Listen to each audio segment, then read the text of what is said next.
বুধবার মুর্শিদাবাদের নওদার আমতলায় যতীন্দ্র রাজেন্দ্র মহাবিদ্যালয়ের রাষ্ট্রবিজ্ঞান বিভাগ ও এনএসএস ইউনিটের যৌথ উদ্যোগে উদযাপিত হল সংবিধান সংগৃহীত দিবস। অনুষ্ঠানে উপস্থিত ছিলেন কলেজের অধ্যাপক পি.কে. রায়, অধ্যাপিকা ও এনএসএস ভলেন্টিয়ার সহ কলেজের সমস্ত ছাত্রছাত্রীরা। দিনের শেষে অনুষ্ঠিত হয় কুইজ ও তাৎক্ষণিক বক্তৃতা প্রতিযোগিতা, যেখানে ছাত্রছাত্রীদের অংশগ্রহণ ছিল অত্যন্ত উৎসাহব্যঞ্জক। শেষে বিজয়ীদের হাতে পুরস্কার তুলে দেওয়া হয়। এই বিষয়ে কি বললেন কলেজের অধ্যাপক এবং অধ্যাপিকারা, শুনে নেব তাদের মুখেই।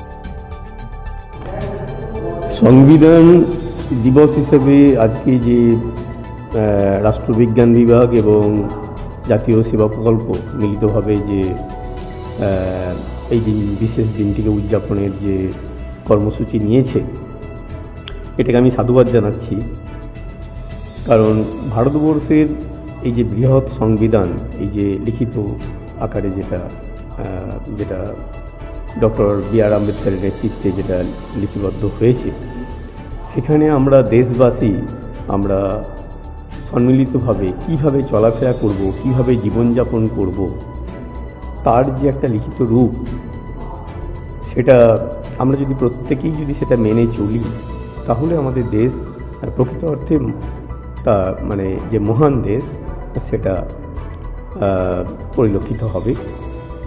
তা আমাদের সংবিধানের যে প্রস্তাবনাতেই আমাদের লেখা আছে যে আমাদের ভারতবর্ষ কী, এটা বলা হয় যে এটা একটা সার্বভৌম সমাজতান্ত্রিক ধর্মনিরপেক্ষ প্রজাতান্ত্রিক একটা রাষ্ট্র। মানে ইংরাজিতে বলা হয় sovereign secular Democratic socialist Republic. তা এই সংবিধানের প্রস্তাবনাতেই আছে যে সংবিধানটা কী। তা আমাদেরকে প্রত্যেক ছাত্রছাত্রীকে প্রত্যেককে আমাদের জানতে হবে যে আমাদের এই সংবিধানকে মেনে চলে আমরা কিভাবে এগোলে আমাদের দেশের যে গণতন্ত্র সুরক্ষিত থাকবে এবং গণতন্ত্র অর্থাৎ যেটাকে আমরা বলি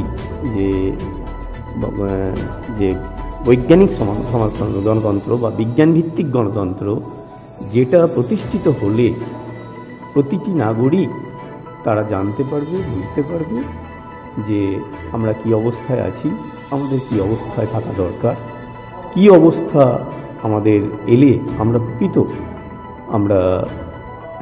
প্রকৃত উন্নত একটা দেশ বা রাষ্ট্রে পরিণত হব, সেটা আমরা সকলে জানতে পারবো এবং আমাদের ছাত্রছাত্রীরা জানতে পারবে। তাই সংবিধানটাকে ভালোভাবে জানা এবং পড়া এবং তার ধারা উপধারাগুলোকে পাঠ করা এবং তার মধ্যে দিয়ে যাওয়া, এটা আমাদের প্রত্যেকের দরকার। এবং সংবিধানকে সুরক্ষিত রাখা এবং গণতন্ত্রকে সুরক্ষিত রাখা, এর মাধ্যমে এটা আমাদের দরকার। তার জন্যই আজকের এই অনুষ্ঠানে আমাদের যারা রয়েছেন, রাষ্ট্রবিজ্ঞান বিভাগের যিনি অধ্যাপকেরা রয়েছেন, ছাত্রছাত্রীরা আজকে একটা কুইজ প্রতিযোগিতা এবং একটা এক্সটেম্পোর প্রতিযোগিতার মধ্যে দিয়ে আজকে ওরা অনেক কিছুই শিখতে পারবে এবং ভারতীয় গণতন্ত্র এবং ভারতীয় সংবিধানের পুঙ্খানুপুঙ্খ বিষয়গুলো ওরা আজকে নিরীক্ষণ করতে পারবে বলে আমি মনে করি। নওদা থেকে মেহেদি হাসানের রিপোর্ট, বাংলা নিউজ।